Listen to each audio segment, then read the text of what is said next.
Hi Taurus, this is Jeff.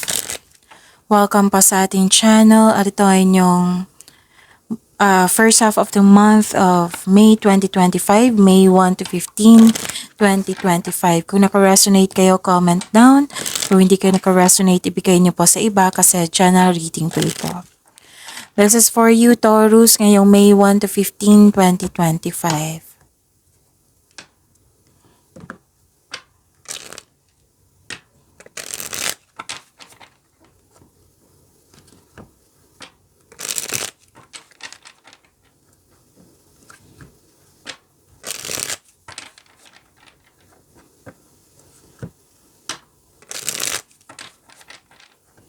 Para po ito sa inyo Taurus ngayong May 1 to 15, 2025.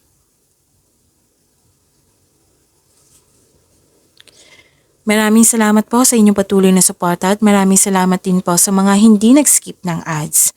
Gamitin ang reading na ito bilang gabay lamang sa mga hindi pa nag-subscribe. Subscribe na po kayo at click bell notification para malaman nyo na may bago tayong video.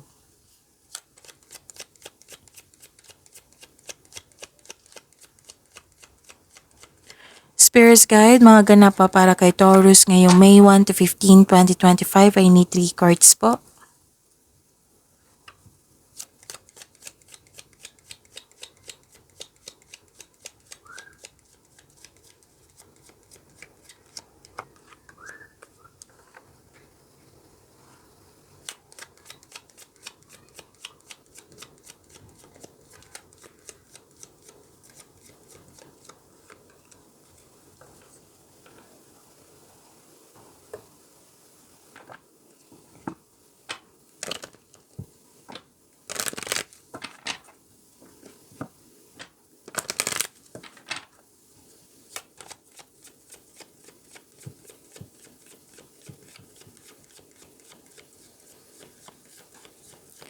Spirits Guide, message pa para kay Taurus ngayong May 1 to 15, 2025.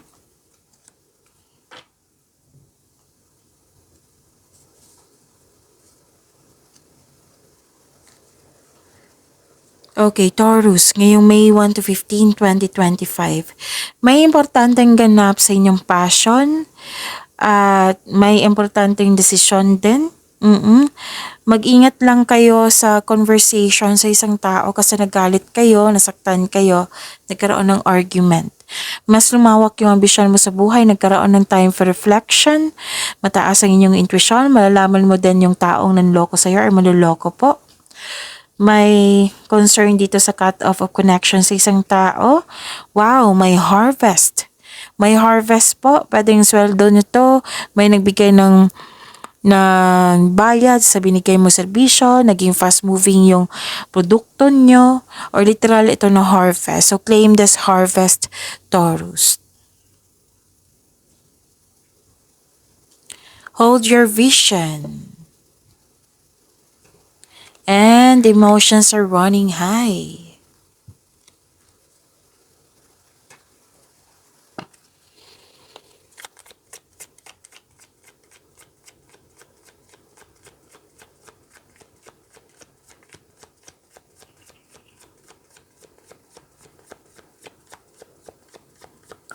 Spirits Guide, energy pa ni Taurus ngayong May 1 to 15, 2025.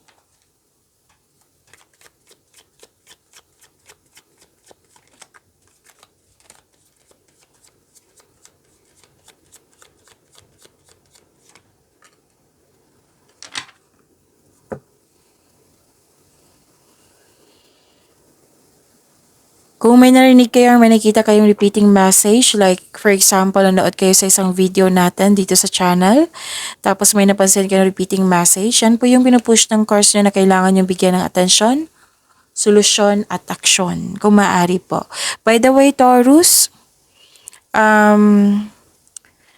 okay, so, I think may video kayo kahapon, 2 videos. Recording po sa inyong May 2025. Yung isa is general reading na may love reading. Yung isa is nakafocus sa career and money. So, hanapin niyo po sa channel natin, kahapon lang po na-upload. So, panoorin niyo po kung may oras kayo. So, what's the energy?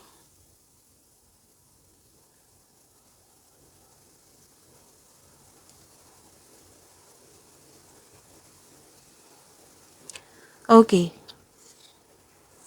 May abundance ako nakikita dito na kailangan nyo maghintay. And the universe asking you to loosen grip and relax, mag-reconnect ka at mag-ask ka ng divine assistance. Tapos wag po, control your money. Sabi po ng card, ingatan at control your money. Tapos sabaan niyo po daw yung pasensya niyo.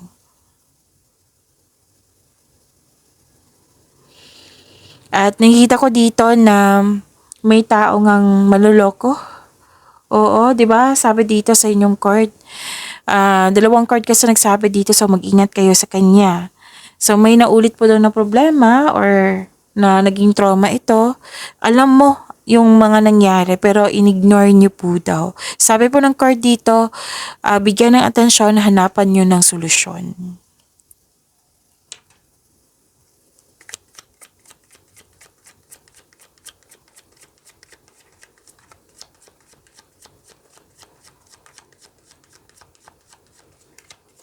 Spirit Guide, Career and Money po ni Taurus.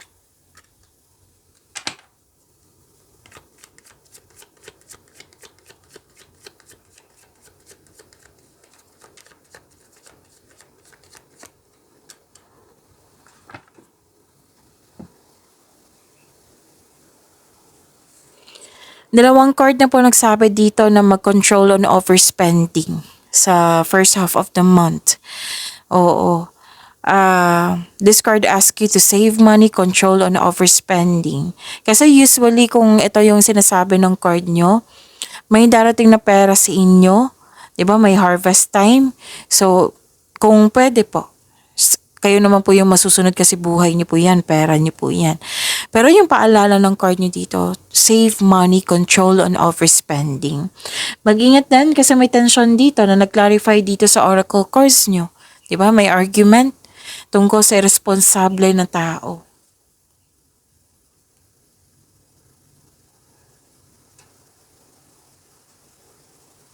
And this is generosity.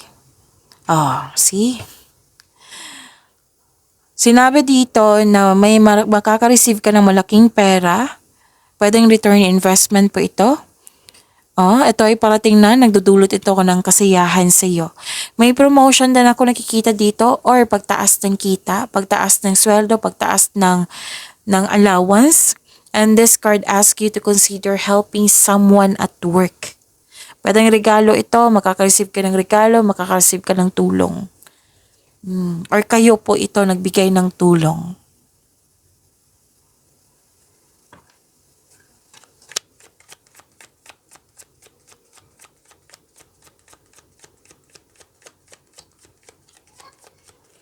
Spirit's Guide, Love Life, Self-Love, Partnership, and Romance ni Taurus.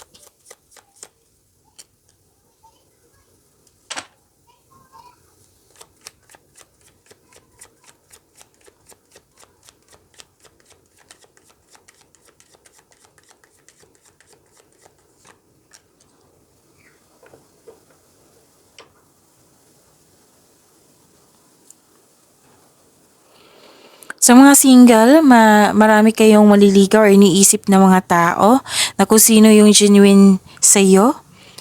Oo, iniisip mo yung right person para sa iyo. Pero don't hesitate tulong ha. Kasi may nakita ko ditong nalilito na kayo kung sino sa kanila. Pwedeng kaibigan to, pwedeng manliligaw.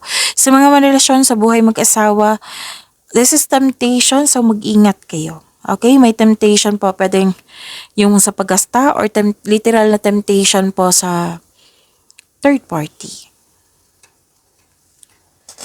Pero may nakita ko ditong recovery na magiging okay din ang lahat. This is releasing it. This is recovery. You're healing yourself from a heartbreak, letting go sa mga pain at masasakit na alaala. Kahit malungkot ka, hatid ang disappointment or heartbreak, nag-make move ka for recovery and releasing the pain. So, focus tayo sa recovery. Okay, so pag-imanin niyo po yung blessings sa binigay sa inyo ni Taurus. Maraming salamat po.